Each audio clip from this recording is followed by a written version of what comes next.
Ngayong 2026, alamin natin kung anong mga bansa ang may pinakamataas na populasyon ng Catholics. Alam ko ang nasa isip nyo. Pangilan kaya sa list ang Pinas? Watch until the end of the video to find out. Alright, based ito sa World Population Review website kung saan kinuha nila ang data nila mula sa Pew Research Center at CIA World Factbook. At para masaya, gawin nating guessing game ang episode na ito. Ilan kaya ang mahulaan nyo sa mga bansang ito? Ilagay nyo ang sagot sa comment section.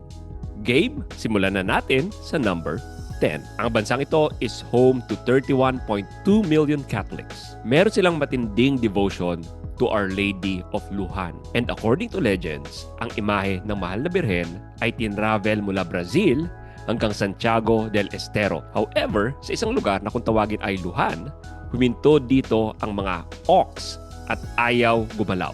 Para bang sinasabi lang, ox na ang Mahal na Birhen dito. Mula nun ay nagtayo sila ng chapel which eventually became the famous Basilica of Our Lady of Lujan, ang pinakamalaking Marian shrine sa bansang ito. Kung hindi nyo pa nahulaan, another giveaway clue, nanggaling dito ang first non-European Pope after 1,200 years. Walang iba kundi si Pope Francis. Masarap din ang corned beef nila. At number 10, Argentina.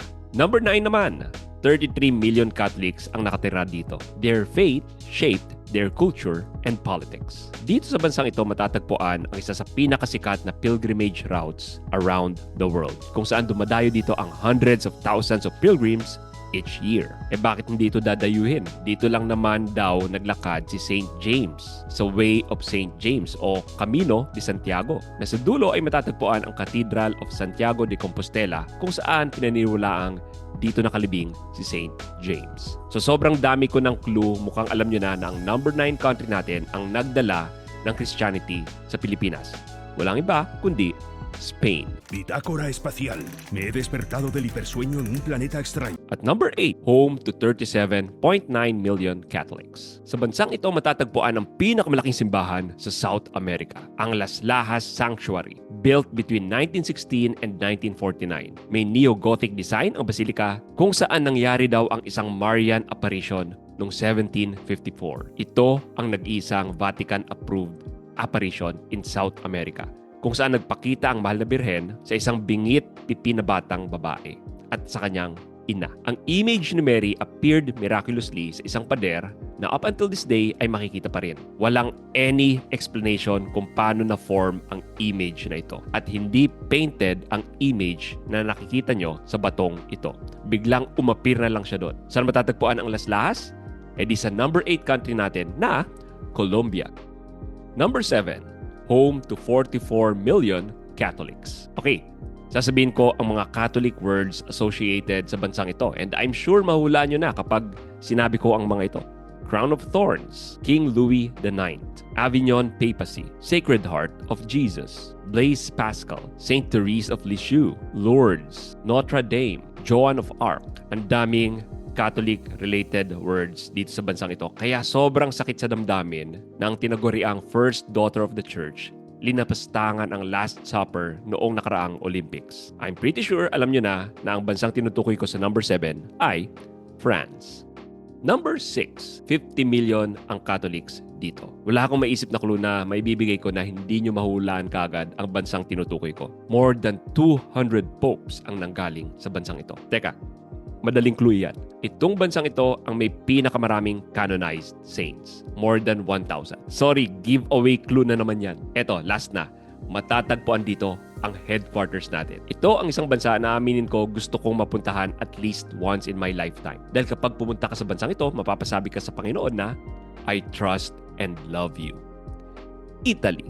Alright, bago ko ipagpatuloy ang video, hihiling lang ako ng konting tulong. Goal ng channel na ito to make the Catholic faith viral. And to do so, I need to ask two things. Una, please pray for us here at the J. Aruga Show channel. Pangalawa, if you got to this point at hindi pa kayo subscribe, baka naman. Libre lang naman mag-subscribe, di ba? Wala namang extra charge. Pa-like na rin ng video at papindot ng notification bell. Kamusta so far? Ilan na ang mga nahulaan yung bansa? Write it down sa comments. Okay, nandito na tayo sa top 5.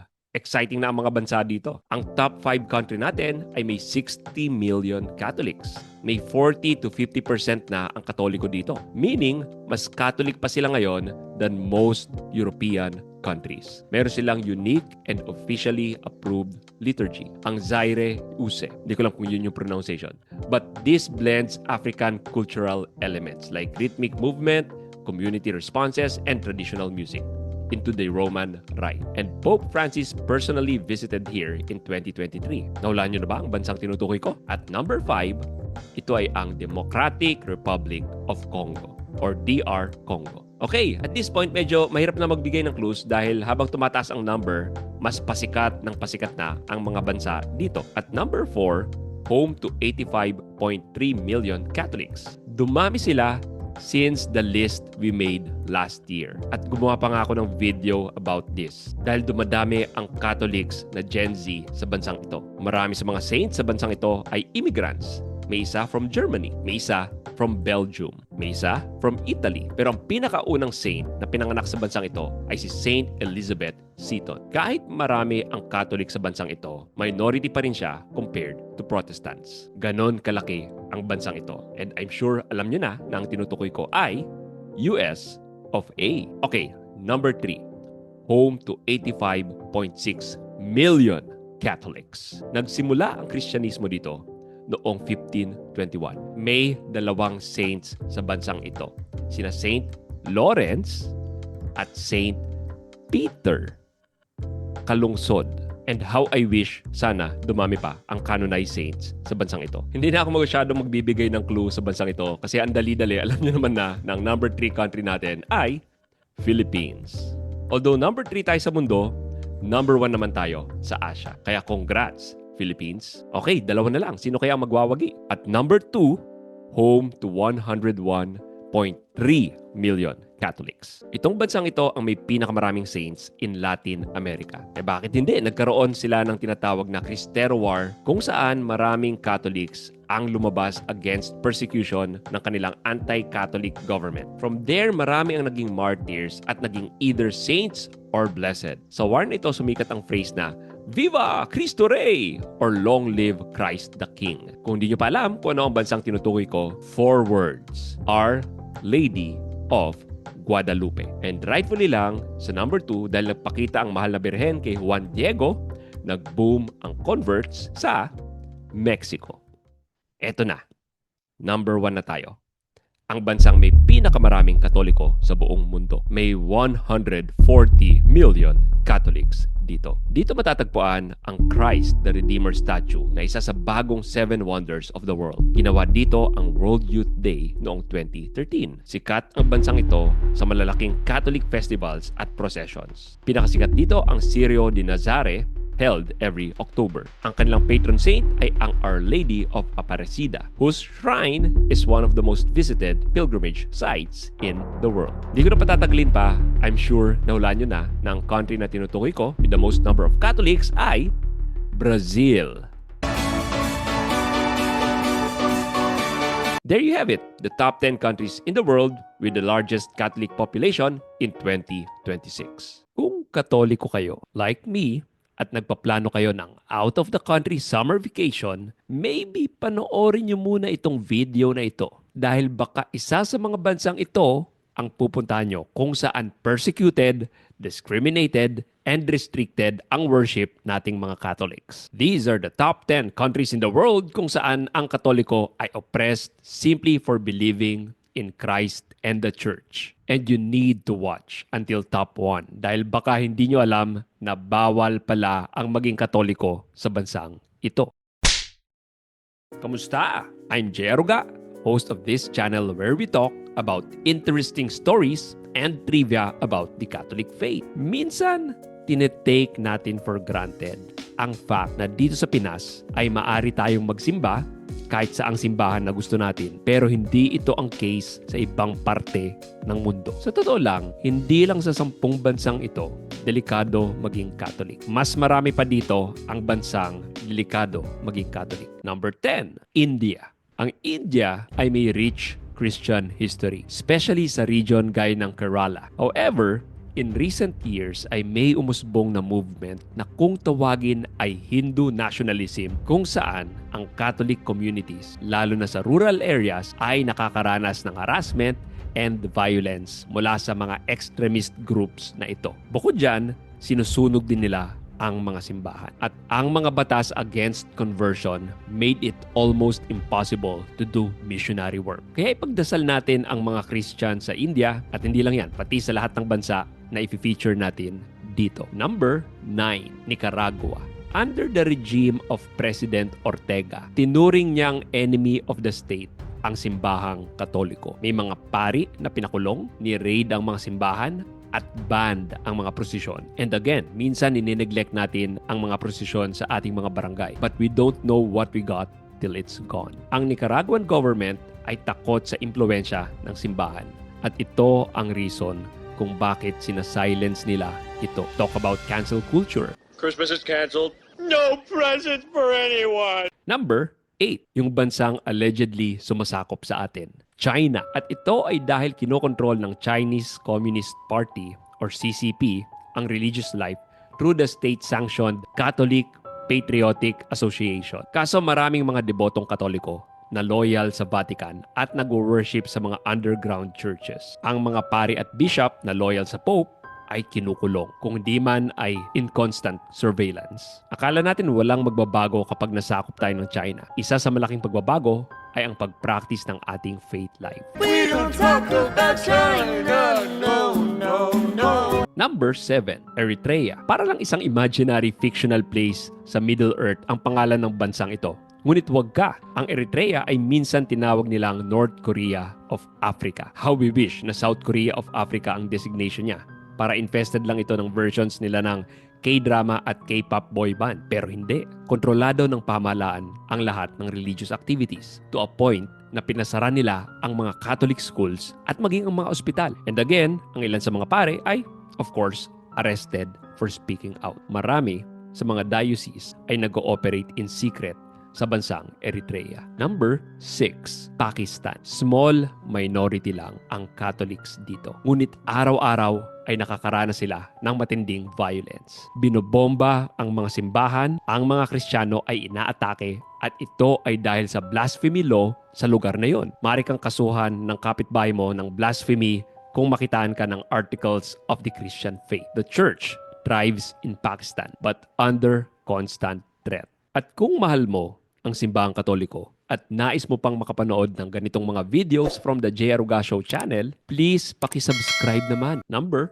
5, Saudi Arabia. Para sa isang bansa na sikat na destination ng mga Pinoy na nais mag-OFW, we'd think na maluwag sila dito. Pero ang totoo niyan, malaki ang sinasacrifice ng mga kababayan natin dito. Sinasacrifice nila ang makapanampalataya ng Malaya. Walang Catholic Church sa Saudi. Bawal din magmisa dito publicly. Kaya mahirap tumanggap ng sacraments dito. Ang conversion from Islam to Christianity is illegal and punishable by death. Kaya as always, underground ang Catholic communities dito at malaking buwis buhay ang pag-receive ng katawan at dugo ng Panginoon through the Eucharist. At least 2 persons ang kakilala ko na nagtrabaho sa Saudi na nag-convert sa Islam dahil sa hirap maging Kristiyano doon. Knowing this, I pray na ang susunod na pag-receive ninyo ng communion ay talagang pasasalamatan natin. Dahil ano ba ibig sabihin ng Eucharist kundi thanksgiving. Number 4, kung ang Eritrea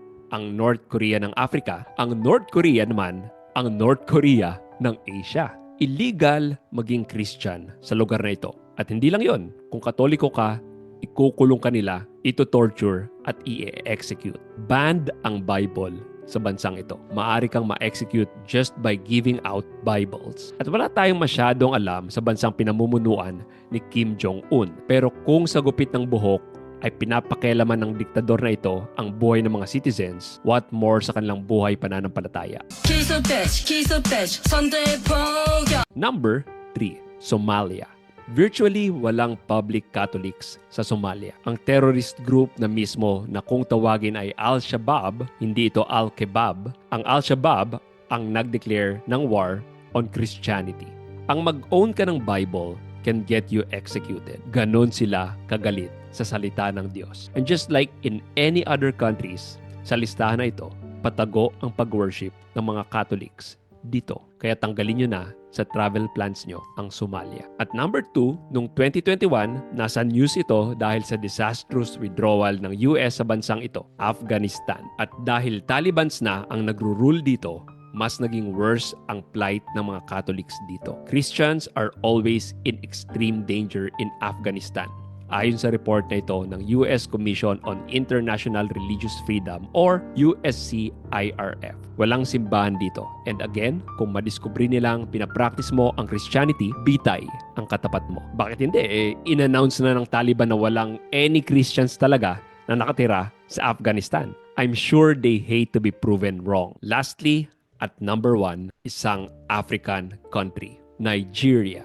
May mga millions of faithful Catholics sa Nigeria. Sounds good, di ba? Compared sa ibang bansa sa listahan natin, bakit kaya delikado maging Catholic dito? It is because sa bansang ito, sila ang may highest death toll for Christians worldwide. Mga radical groups gaya ng Boko Haram and Fulani extremists attack the churches regularly. Nangingidnap sila ng pare at minamassacre nila ang entire villages. Kaya kung ayon kay Tertullian, the blood of the martyrs is the seed of the church. Sobrang fertile na siguro ng ground ng Catholic Church sa Nigeria. Kaya again, ipagdasal natin ang mga Christians all over the world who face persecution. Christians pa rin talaga ang pinaka-persecuted all over the world. Tinignan ko ang iba't ibang websites, tinabilit ko ang mga statistics para lang makapag-come up ng listahan ng 10 bansa sa Asia na may pinakamaraming Katoliko. Ang tanong, Pilipinas ba ang lumabas na number 1? Watch until the end of this video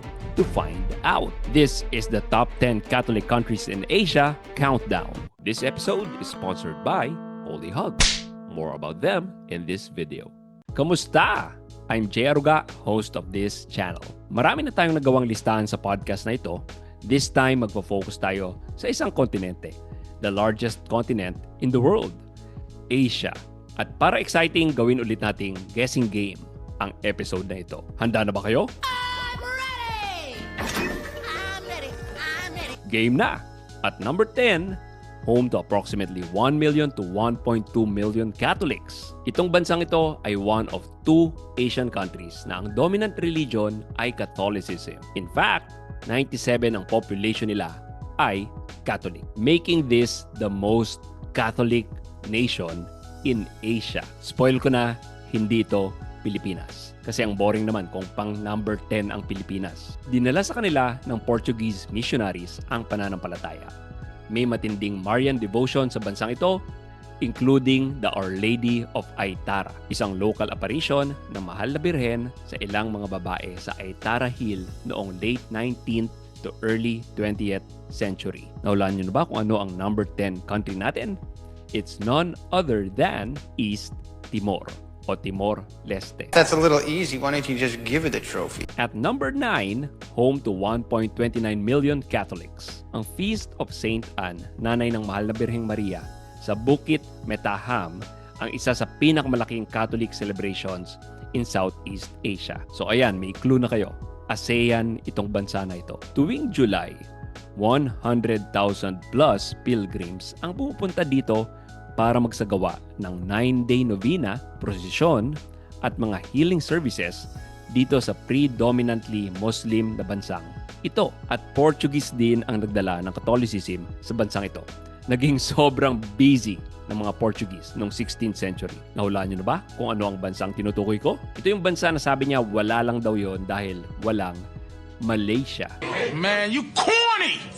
Number 8, home to 1.2 to 1.5 million Catholics. Around 6 to 7% ang Catholics sa bansang ito. Isa ito sa mga bansa na naging stops ni Saint Francis Xavier sa kanyang Jesuit evangelization tour throughout the world. Dumaong siya sa Ceylon, old name ng country na ito, noong October 1543. Nagawi siya malapit sa Colombo, na siyang capital ng bansang ito ngayon. Major clue na yan. Ang National Shrine of Our Lady of Madhu, ang isa sa holiest Catholic pilgrimage site sa bansang ito, na more than 400 year ang history. Ang shrine na ito has been a rare symbol of unity with other religions matapos ang civil war sa bansang ito. Dinayo ito ng tens of thousands of Buddhist, Hindu, and Protestants nung na-achieve ang peace.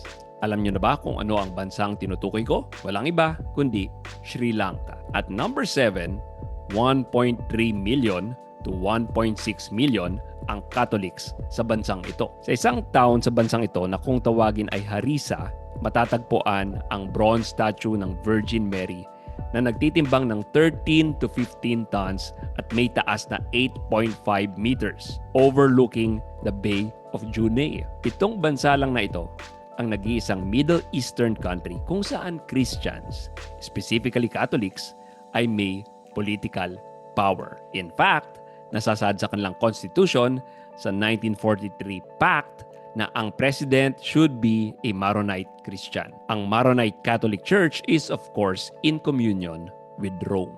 Ano itong bansang ito? Walang iba kundi Lebanon. Okay, number 6 na tayo. Controversial ang bansang ito. May estimated na 10 to 12 million ang Catholics dito. Mas mataas ang bilang niya kaysa sa Catholics sa mga bansang nasa numbers 5, 4, and 3. Pero dahil estimate lang ang Catholic population sa bansang ito, kaya linagay ko siya sa number 6. At malamang ang tanong na pumapasok sa isip nyo ngayon ay bakit estimated lang? Ito ay dahil sa marami sa mga mananampalatayang Katoliko sa bansang ito nagpa-practice ng faith underground. Patago. And nandun din siya sa ating list of worst countries for Catholics. Pero wag natin pag-usapan ang negative. Pag-usapan natin ang positive. Alam niyo ba na ang first canonized saint sa bansang ito ay nagngangalang Saint Mark G. Tianxiang. Siya ay addict sa drugs na kung tawagin ay opium. Hindi siya pinayagang sumubo ng communion for 30 years dahil sa addiction niya. Pero hindi siya tumigil sa pananampalataya. Hindi siya tumigil sa pagsimba. Pinatay siya bilang martyr dahil hindi niya renounce ang Christianity noong Boxer Rebellion noong 1900. He was canonized saint by Pope St. John Paul II noong 2000. Saan galing si Saint Mark G. Tianxiang? Saan pa? Kundi sa best friend nating bansa, China. We don't talk about China, no, no. At kung nagugustuhan nyo ang video na ito so far, please naman, baka pwede namang pasubscribe naman dyan. And while you're at it, paki-like naman ang video and hit that notification bell. At this point, gusto ko lang kayong imbitahan na i-check out ang sponsor ng video na ito na Holy Hugs. Nabanggit ko si Pope St. John Paul kanina at eto siya ngayon, niyayakap ko. Ang Holy Hugs ay faith-inspired pillow, perfect when you're praying o kung magre-relax lang kayo o habang nanonood kayo ng YouTube videos ko.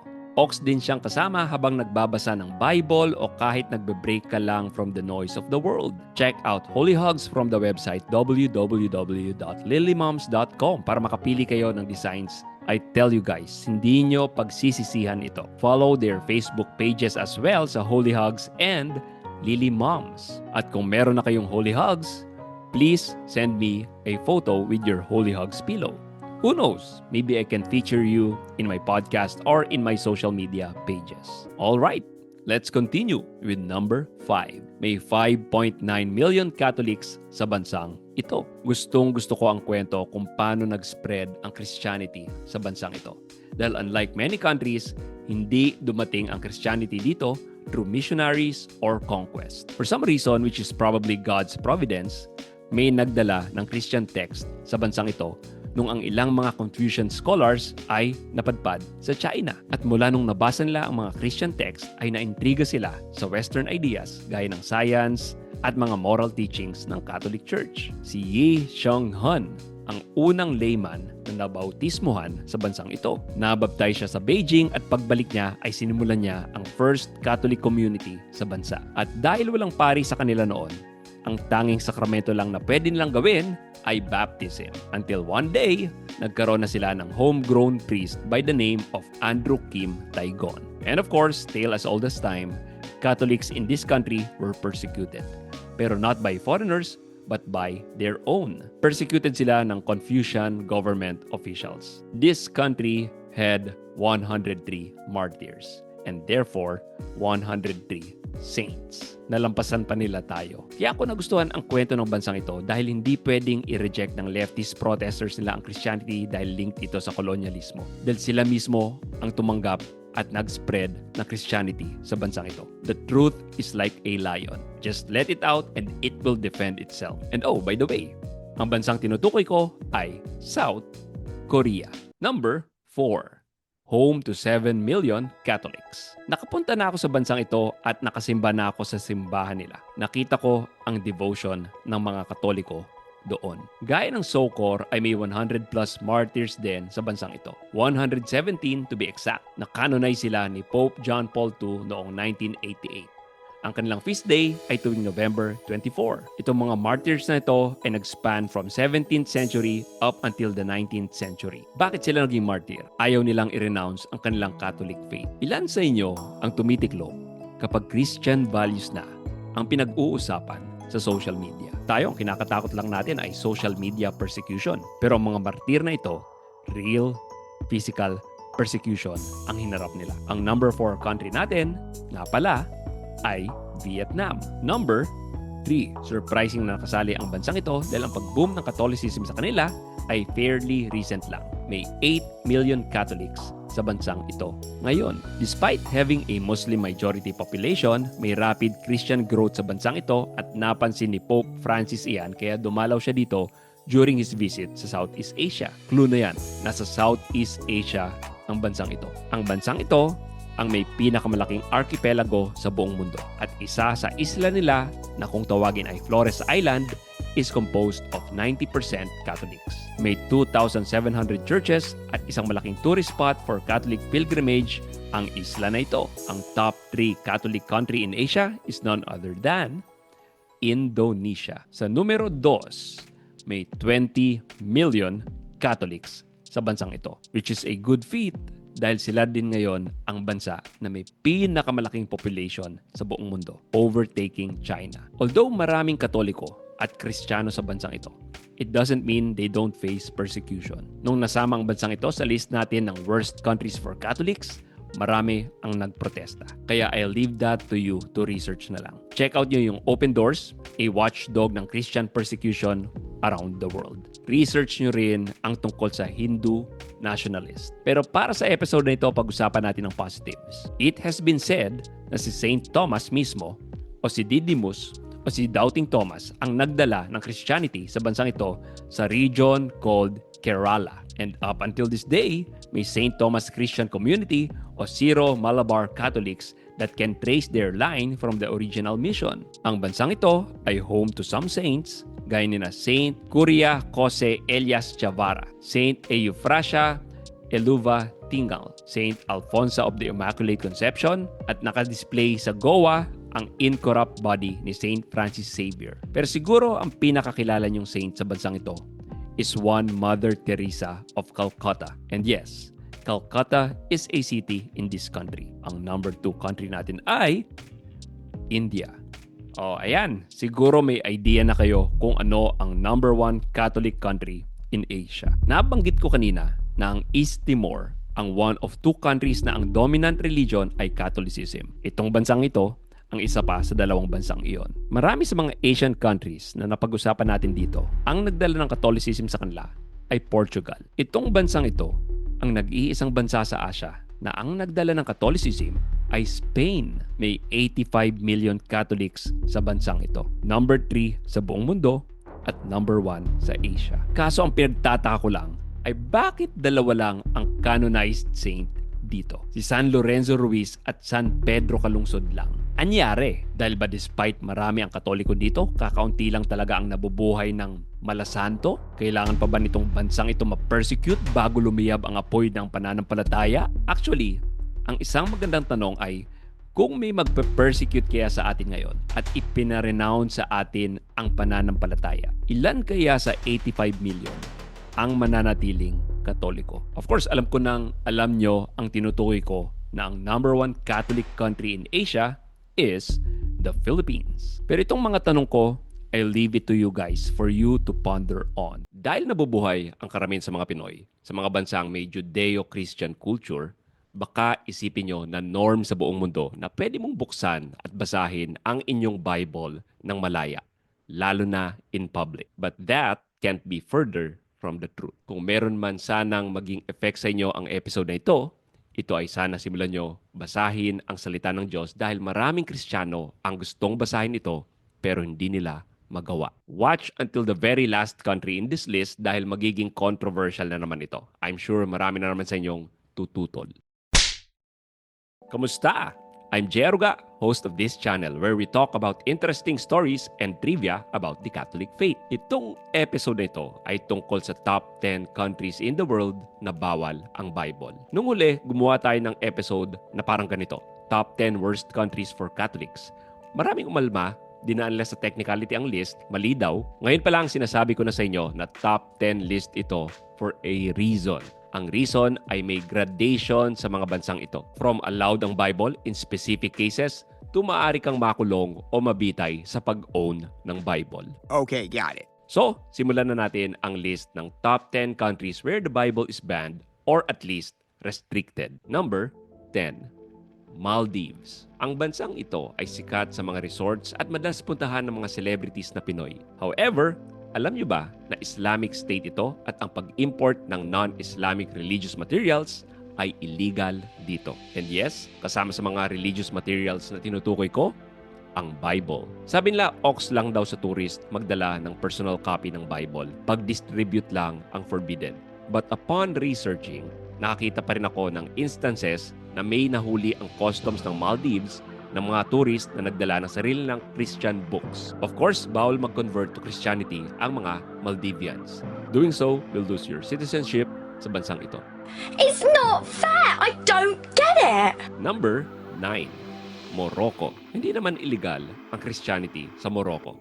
Unlike other countries na persecuted ang mga Christians. May kaibigan nga ako na nagtrabaho sa Morocco who confirmed this. Pwede naman daw mag-congregate ang mga Kristiyano doon. May sikat pa nga na Catholic Cathedral doon na kung tawagin ay Casablanca Cathedral or Church of the Sacred Heart na dinesign ng isang French architect. Pero noong 1956, nung naging independent ang bansang Morocco, ay tinigil na nila ang religious function ng cathedral na yon. And again, bawal mag-evangelize ng Muslim, let alone share our faith to one of them. They arrest Christian converts. Ang Arabic Bible ay parang unicorn sa bansang ito at kung mag-share ka ng Christian materials, it can lead to your arrest. At may mga naaresto sa simpleng pagdadala lang ng Bible sa bansang ito. Number 8. Brunei.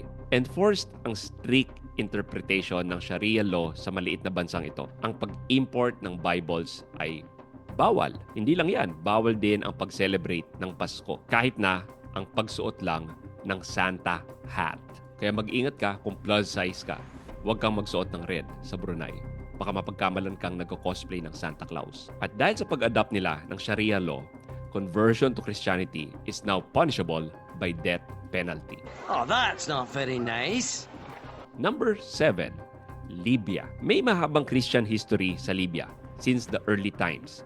Si Simon of Cyrene is a Libyan, Cyrene being located in eastern Libya. However, sa current regime sa Libya, walang religious freedom ang mga Christians. At gaya ng iba pang bansa sa list na ito, converts from Islam to Christianity will face death. Giving away Bibles can also get you captured by some groups. Kaya kung Christian ka sa bansang ito at nais mo makapagnilay sa salita ng Diyos, sadly baka mapasabi ka ng, I will Libya. Just like what some Catholics were doing. They flee the country. Number 6. Algeria. Maraming simbahan na pinasara sa Algeria in recent years. Dahil sa nag-i-increase ang Christian conversion sa bansang ito, isinabatas nila ang ilimit ang religious freedom. And with it, pinagbawal ang pagprint ng Bible and other materials that can be used for evangelization. Place totally blows. If you're a Catholic Christian at mahal mo si Kristo at ang simbahan at nais mong mag-evangelize, kumari lang, baka pwedeng pasubscribe naman sa The J. Aruga Show channel para ma-share mo ang ating mga content. Let's connect at para makakonect din kayo sa iba pang mga like-minded Catholic Christians. While you're at it, paki-like na rin ang video at pakipindot ng notification bell. Mga bagay na ito ay makakatulong sa pagpapalaganap ng kaalaman sa mas marami pang tao na hindi alam na ito ang dinadanas ng ibang mga Kristiyano worldwide. Okay, let's continue. Number 5. Yeah, man! Isa sa mga most dangerous place to be as a Christian, ang Yemen. Almost zero na ang simbahan dito. Vinandalize at sinunog ang karamihan ng simbahan sa bansang ito. At kapag nag-convert ka to Christianity, i-reject ka ng pamilya mo or worse, i-hunt ka ng isang extremist group. And of course, bawal ang Bible sa bansang ito, lalo na sa Houthi-controlled areas. Ang Houthi ay isang Shia Islamist political group na galing sa Houthi tribe of the region. Number 4, North Korea. Again, North Korea. Kasi may nag-comment last time na bawal pala ang Kristiyano sa Korea. Hindi. Sa South Korea, okay lang. Pero sa North, hindi.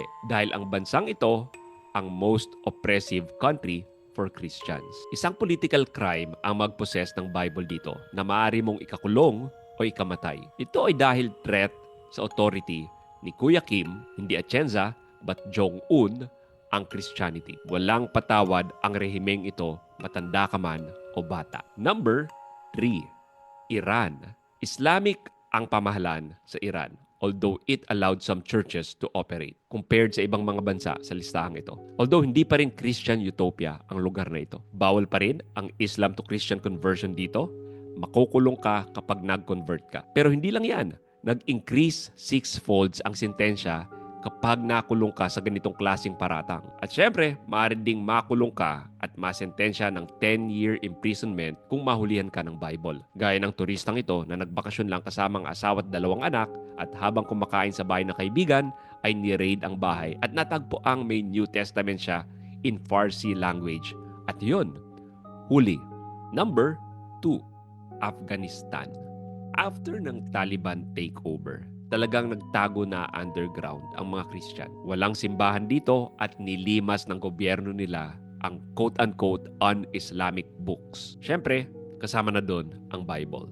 But the Taliban took it to the next level. Nag-door-to-door sila, hindi para mag-evangelize na maging personal Lord and Savior mo si Jesus Christ, kundi para i-check ang cellphone mo kung may Bible app doon. Kaya mas wais sila kaysa sa ibang mga bansa sa list. Ganun sila katoro. Kaya sila nasa number 2 ng listahang ito. Lastly, at number 1, in our previous list of top 10 worst countries for Catholics, nung nakasama ang bansang ito, maraming tumutol dahil marami daw ang Pinoy doon. Kaya ine-expect ko na maraming tututol dito. Dahil ang number 1 country where Bible is banned ay Saudi Arabia. Hear me out. Iba yung Katoliko ka lang na nasa Saudi dun sa Katoliko kang nagpa-practice ng faith mo. Codified na prohibited and restricted import ang religious books. At ito ay dahil sa Wahhabi Islamic law. Pwede magdala ng isang personal Bible sa Saudi kung magtatrabaho ka doon. Kung more than one, you're risking it. Baka mapagkamalan ka nilang nag-smuggle. Also, bawal din ang pagbabasa ng Bible in public sa Saudi. Walang simbahan sa Saudi. Ang tanong ko nga sa mga nagsasabing, ang daming Pinoy na Katoliko sa Saudi kung ganon, nakapag-celebrate ba ng misa ang Katolikong pari doon para ma-fulfill ang Sunday obligation nila? Of course, ang sagot ay hindi. Mahuhulaan nyo ba kung saang bansa ito? Ito. Eto, giveaway picture. We'll count down the top 10 countries around the world na may pinakamataas na porsyento ng Catholics. And of course, alam ko ang nasa isip nyo. Kasama ba sa listahang ito ang Pinas? You'll have to watch until the end of the video to find out. Kamusta? Ako po si Jay Aruga, podcaster, author, and host of this channel. Medyo tricky itong listahan na ito dahil bawat listahan na nakita ko, pabago-bago ang results, dumidepende on how practicing versus cultural Catholicism is measured. However, ang mga bansang included sa list na ito are the countries na consistent in every list. Also, hindi ko sinama sa list ang mga hindi bansa like Guam. Mataas ang percentage ng Catholics doon, pero hindi naman ito isang state or bansa. And to make things even more interesting, dahil obvious naman kung ano ang number 1 sa listahan, ang countdown natin will be from 1 to 10. Game? Pangilan kaya ang Pinas? At number 1, 100% ang Catholics sa state na ito. Ang state na ito is originally part of Rome. Kasi nung Middle Ages, ang mga popes, bukod sa pagiging spiritual leaders, political rulers din sila. They control territories in Italy known as the Papal States. May clue na kayo. Somewhere malapit sa Italy ito. Noong 1870, ang Italian Kingdom, kinuha na nila ang Rome at tinapos ang pagkakaroon ng Papal State. Ang Papa, Ibang papa ito, hindi si Papa P. Ayaw i-recognize ang authority ng Italy kaya kinulong niya ang sarili niya dito sa nag-iisang natitirang papal state na ito. Until noong 1929, pumirma ang Pope at si Benito Mussolini ng Lateran Treaty recognizing the city-state as independent, making it the world's smallest country. Ang tinutukoy kong bansa na may 100% Catholics ay Vatican City! I am shocked. Shocked! Well, not that shocked. At number 2, may 97% Catholic sila, making this country the most Catholic nation in Asia by percentage. Uy, ito na ba ang bansang hinihintay natin? Ang nagdala ng Catholicism sa kanila ay Portuguese. Dumami ang Katoliko sa kanila during the Indonesian occupation dahil ang simbahan ang nag-push at nag-advocate for human rights and the protection of the oppressed. Dahil doon, naging simbolo ng resistance and national identity ang Catholicism. Dumalaw pa nga si PJP2 sa bansang ito noong 1989 sa gitna ng matinding tensyon with Indonesia. Nahulaan niyo na ba ang bansang tinutukoy ko? Ito ay walang iba kundi East Timor or Timor-Leste. It's not that hard. At number 3, home to 90% plus Catholics of their population. Isa ito sa world's smallest country. Pero hindi ito Vatican dahil nabanggit ko na ang Vatican City. Isang Catholic saint ang nagtatag ng bansang ito. Ipinangalan din sa kanyang bansa dahil kung magtatatag ka rin lang ng bansa, why not? And since sa Catholic saint ang pangalan ng bansang ito, alam niyo na siguro na ang first word ay either son or saint. Itong saint na tinutukoy ko ay tumakas mula sa persecution ng Roman Emperor na si Diocletian noong 4th century pa. Nagsimula siya ng isang Christian community sa Mount Titano, which eventually became this republic, making this the oldest surviving republic in the world. Masarap ang corned tuna nila. Ang saint at country na ito ay walang iba kundi San Marino. This is harder than Cosmo's 7 tips to seduce a man with just your neck. Sa number 4, 88 to 89% ang Catholics dito. Dito matatagpuan ang isa sa UNESCO heritage site called La Santissima Trinidad de Paraña. Ito'y isang community na tinatag ng Jesuits noong 17th and 18th century para protektahan ang mga indigenous people doon na kung tawagin ay Guarani. Pinoprotektahan ng mga Jesuits ang mga Guarani from slavery and exploitation ng mga Portuguese slave traders na kung tawagin ay bandeirantes. Tinuruan ng mga Jesuits ang mga Guarani magbasa, magsulat, mag-compose ng music, and of course, they taught them the Catholic faith. Ang country na tinutukoy ko ay at number 5, may 87 to 88% Catholics dito. Itong bansang ito ang first country in the world to be consecrated to Mama Mary dahil sa devotion ng mga inhabitants nito sa mahal na Birhen, particularly sa Our Lady of Tapinu. Catholicism is this country's state religion at may 365 churches dito sa bansang ito, one for each day. Anong bansa ito? Kung lalaki, multo. Kapag babae, Malta! Yes, I got that. If you reach this point at hindi pa kayo subscribe, beken naman. Dahil ang hindi mag-subscribe, tatamlay ang love life. Joke lang. Yung hindi lang pumindot ng notification bell. Joke lang din yon.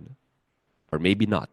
Kamusta so far? Agree ba kayo sa listahan? May dispute ba kayo? Let me know sa comments.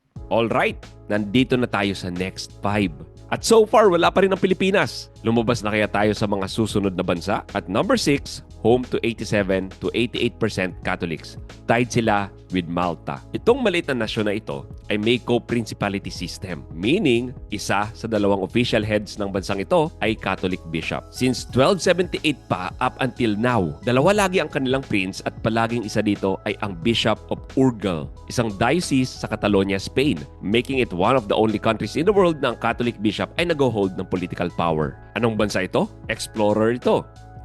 Andorra.